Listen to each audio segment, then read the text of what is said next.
So here we are again in Castelldefels. This is where Messi used to live, just in case you didn't know it. Yeah, Messi, Ronaldinho, all the stars from Barca, Barcelona, they all used to live here. They live on the other side, on the, well, can't really show you here because it's not, it's a bit too far. It's on the side of the, it's the hilly part of the town, the Montemar, it's called Montemar. So those houses are very, very beautiful, man. They're very expensive too. But the rest of us, the normal people, we live here. We live down where it's more walkable. It's not as hilly. And there's also more action. You know, so it's a nice place here. Although sometimes I get the impression that we're not making enough children. And that's including myself. I mean, I am guilty of that too. So there's a lot of old people here, man. Old people and people who are soon to be old people. They're getting ready, and then I'm seeing now a guy picking up some scraps. Is this the same guy with the dog? There's a guy that walks around with a dog. He's self-employed, but not in the way you would think. Like he works um, at the parking lots. So he goes there and he tries to help people like park their car and stuff like that, and maybe clean their windshield and shit like that. So he's self-employed in that way. He gets tips. I think he fell off. He told me he fell off um, from like a second floor maybe when he used to work as a construction worker and he had an accident. Right? But anyway, there's speaking of people that are old. This guy's old, man. He's picking up. He's a scavenger. He's trying to recycle. Like you, it was hard to see this when I first came here. Yeah, it was hard to see people like that. Like in Barcelona, you could see some, but this guy's new. I think I haven't seen him. So yeah, there's a bit of a contrast between people that are quite wealthy here and then people like him who are clearly not very wealthy, and then people in the middle like myself, right? And yeah, that makes me think like how is this going? I mean, what is it going to look like in a few years, man? Because a lot of wealthy people are coming here. I hope they're making babies too, because somebody needs to pay for my pension, man. Also, another thing I see is a little bit of petty misbehavior. I'm gonna be careful with the words here. Some people are misbehaving from time to time, and apparently these people are not originally from here, right? You know what I mean? They have a certain appearance, right? Some of them look like me, actually, a little bit like me. So I'm afraid of being targeted. I don't want to be targeted. So I cut my hair. I'm trying to look decent. I lost some weight too. The weight is not really an issue, but I'm trying to look decent, man. Because here in Spain, they're very judgmental about your appearance. Like for example, I think you could probably say that they're judgmental everywhere, and that's true. But like when I was in England, I worked there for a couple of months some years ago before the kung flu, before the kung flu, and I saw a receptionist working for it was this business lawyer's office, right? And the woman was full of tattoos, showing cleavage, showing the Milky Way, showing the big mamas, and it was no problem. Like not so much that. I am talking mainly about the tattoos and her appearance. She looked like one of those girls that are angry at men, that they're blaming who I'm talking about, right? These alternative people. And but here you wouldn't see that. You wouldn't see people like that doing a serious job. Like if you have tattoos, you're not a secretary for a lawyer. You're not doing an important job. You might do a Mickey Mouse job, like maybe at McDonald's. You might get away with it. I mean, I've seen some people with tattoos and places like uh, electronic stores, like those like kind of like Walmart, the equivalent of that, department stores. But they're not very important. They're not like high end stores. They're pretty average. Yeah, but here that is a thing, man. That is a thing.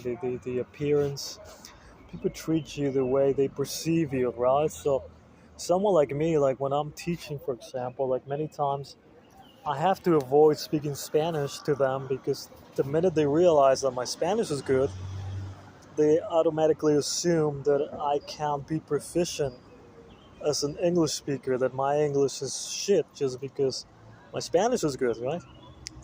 Even though these people are bilingual, it's kind of funny because these people, of course, the two languages they speak are not as closely related. I mean, no, quite the opposite. Those Catalan and Spanish, they're both Romance languages, right? Whereas English and Spanish belong to a different family. So, therefore, mm, yeah, I mean, it's much harder, I would say, to be fully bilingual in English and Spanish, or maybe Spanish and German, because they don't belong to the same family. They're very different. I was lucky to have learned them as a child, right? So I'm cheating essentially. But here, you cannot um, give them a reason to discriminate against you because they will. So now I'm very careful. I always speak to potential clients in English, just so that I don't. Well, there's no need. I mean, I do it as a courtesy to speak to them in Spanish, but I realize that it kind of works against me, so I don't do it anymore. What else? Well, overall, it's good, man. Overall, I probably will retire here, man. This is a nice city. It's a very nice city. Aside from, a little bit of misbehavior here and there, and some people flashing their money. I mean, I'm not hating, man. That's good, man. You want to flash your money? That's good. No hate, no hate. But they kind of mess it up for some people, I mean, because they accept higher prices. That doesn't really affect me, because I have a very good deal. I have a very good deal, man. I mean, one day I'll talk about it, but local people are greatly affected by this, because the prices go up, they're artificially inflated, and so it's very hard to live here, because you would have to move to a less popular town. I guess gentrification is the term, yeah, and that's happening everywhere. But on the flip side, I'm actually happy that these people get scammed, man. Yeah, because it is a scam, really, if you think about it. I mean, they're paying sometimes twice as much as you would pay for the value that you get. Because I mean, it's a nice city, but the amount these people pay to be here, sometimes it's too much. I wouldn't pay that much for this. I mean, granted, it's a great place, but I would rather maybe live 2 miles away from you know, from the fun and save myself a few $100s. But these people, they don't mind, and it's fine. I feel sorry for those that don't own any property. Now, if you own property or you can benefit from that deal, right? Then it's not then you have the advantage because you can charge these people a lot, you know. So that is the goal in the future, maybe. Like if I get to own some property here, which is what I'm working towards. Well, don't ask me why or how, but I am looking forward to that, and yeah, that could be a good pension plan, because I might not get a pension.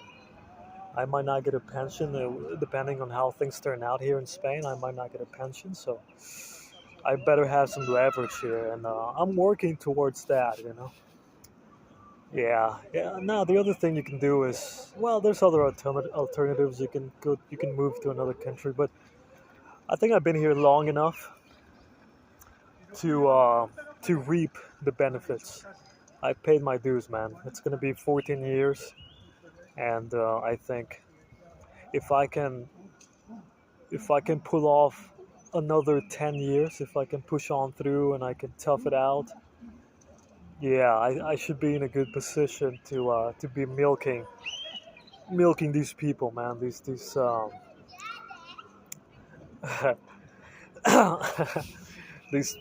picture taking tourists. Well, they're not really tourists, but some of them, the best target is the tourist. If you own property here and you want to rent out a room or like an Airbnb or something like, although they're regulating this market now, but you can still get away with it. That's where the money is, man, because these people are willing to pay through the roof, man, for something very basic, you know. So that is the plan, man. That is the long game for me. One day, either I can become a landlord, you know, and do this, or the other alternative is you don't become a landlord. You just buy cheap and sell more expensive, like sell at a price where you can turn a good profit, and then maybe just live off of that. Just get interest from that and just live a simple life. Maybe go to Thailand and do some pay for play and just get your fun on. Get your get your needs met. And then you can just maybe have a child. That's another thing I could do later on if I have enough chips to negotiate. But maybe I can have a child when I'm 60. And just get ready to die. Maybe just drink again and just because by then around 70 the quality of life declines considerably. So maybe at 70 I can start drinking again and just call it a day, call it a life. Maybe. And then by the time my child is 20, if I'm lucky, then I'm ready to go, and maybe they'll have something, some assets from me, some money, maybe a good example.